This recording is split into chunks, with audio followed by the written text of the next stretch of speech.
these organizations, education organizations that you were in, do you recall the name of any of the other leaders of the organization? I was in a special program called the COP program, Career Opportunities Program. In the early 70s, there weren't any bilingual teachers. So the COP program was established to help locate bilingual teachers. I came into that program in 1972. I had 2 years of college already. So the program basically said, if you want to be a bilingual teacher, we'll help you with scholarships. And that's what I was going to be anyway. James Lehman was the director of that. Alicia Contreras was the assistant director, and they eventually named a school after her. Okay, well, thank you for that. Can I ask you what years you graduated from college, since you've been mentioning the years that you started working? Okay. Northside High School, 1970, Schreiner College, 1972, TCU, 1974, and then Texas Women's in 1977. Okay, thank you. This may not be relevant necessarily to your experiences, so if it's not, just let me know. But we're part of a program that has a lot of oral histories and deals with Black and brown relations in Texas, especially here in Fort Worth.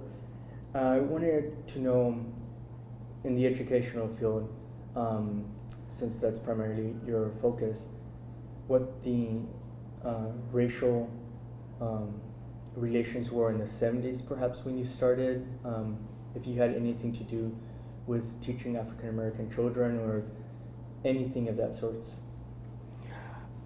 Yeah, I was a teacher at Carroll Peak Elementary, and that was the year that they were busing for interracial purposes.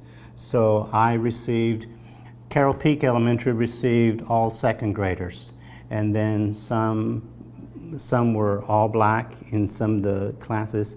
I happened to get mostly the Hispanic students because I was a bilingual teacher. So I did that for many, many years, I guess.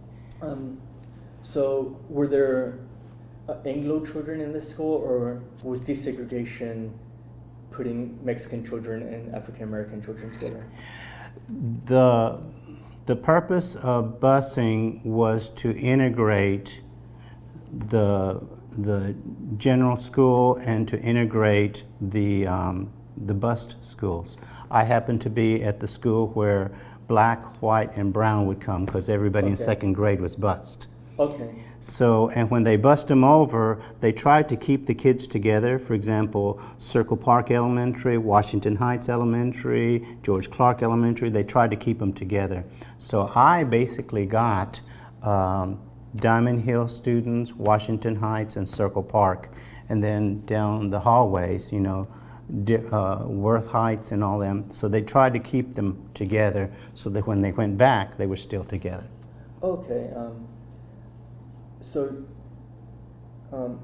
when you were in the classrooms themselves, were people, for example, African American students, were they kept in one classroom and Anglo students kept in another classroom and Hispanic students kept in another classroom, or were they integrated racially within the classroom, not just within the school? They were integrated racially during PE and art and all of that stuff, but primarily they kept the classes together from their neighborhoods.